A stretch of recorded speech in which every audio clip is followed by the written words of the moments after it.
পাউরুটি আর ডিম দিয়ে দারুণ মজার একটা বিকেলের নাস্তার রেসিপি আজকে শেয়ার করব। এই নাস্তা তৈরি করা খুবই সহজ, যে কেউ তৈরি করে নিতে পারবেন। খুবই অল্প সময় ঝটপট তৈরি করে নেওয়া যায় আর খেতেও হয় অসম্ভব মজাদার।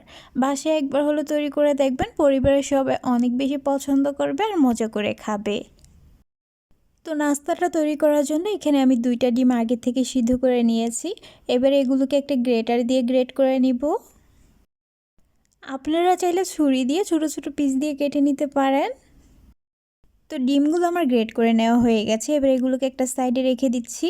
তারপর এখানে আমি 4 পিস পাউরুটি নিয়েছি। এখন এর মধ্যে কিছু পরিমাণ পানি দিয়ে পাউরুটিগুলোকে একটু নরম করে নিব। তারপর পাউরুটিগুলোকে হাত দিয়ে এভাবে করে চেপে পানিটা ভালোভাবে ঝরিয়ে অন্য একটা মিক্সিং বলে নিয়ে নিব। আর চেষ্টা করবেন কিন্তু পানিটা ভালোভাবে ঝরিয়ে নেওয়ার জন্য।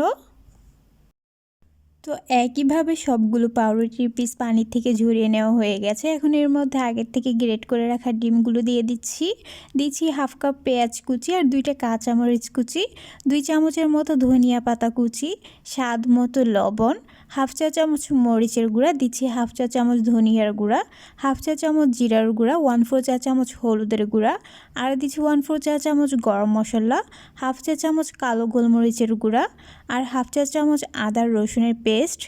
এবার হচ্ছে এই সবগুলো উপকরণ হাত দিয়ে ভালোভাবে মিশিয়ে একটা আঠালো মিশ্রণ তৈরি করে নিব। মিশ্রণটা তৈরি করে নেওয়া হয়ে গেলে এরপর হাতটা ক্লিন করে আমি সামান্য তেল লাগিয়ে নিয়েছি। এখন এখান থেকে পরিমাণ মতো মিশ্রণ নিয়ে হাত দিয়ে এভাবে করে একটা নাস্তা শেপ তৈরি করে নিচ্ছি। এখানে নাস্তার শেপটা যার যার পছন্দ অনুযায়ী। এবারে নাস্তার শেপটাকে নিয়ে চুলায় সরাসরি গরম তেলের মধ্যে দিয়ে দিব। তেলটাকে আমি আগের থেকে সামান্য গরম করে নিয়েছি। আর একইভাবে বাকি নাস্তার শেপগুলো আমি তৈরি করে এক এক করে গরম তেলের মধ্যে দিয়ে দিয়েছি।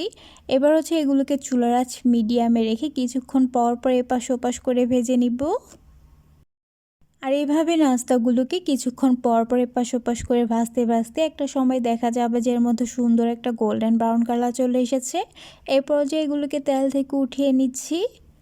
দেখতে পেলেন কতটা সহজে ঝটপট অল্প কিছু উপকরণ দিয়ে নাস্তাটা তৈরি করে নিলাম। এই নাস্তাটা তৈরি করা যেমন সহজ, খেতেও হয় অসম্ভব মজাদার। বাসায় একবার হলো তৈরি করে দেখবেন, পরিবারের সবাই অনেক বেশি পছন্দ করবে আর মজা করে খাবে। আশা করছি আমার এই সহজ নাস্তার রেসিপিটি আপনাদের ভালো লেগেছে। ভালো লাগলে আমার পেজটা ফলো করার অনুরোধ রইল, তার সাথে আমার চ্যানেলটা সাবস্ক্রাইব করার। তাহলে আজ এ পর্যন্ত, আবার দেখা হবে নতুন কোনো এক রেসিপিতে। সে পর্যন্ত সবাই অনেক বেশি ভালো থাকবেন, সুস্থ থাকবেন। আল্লাহ হাফেজ।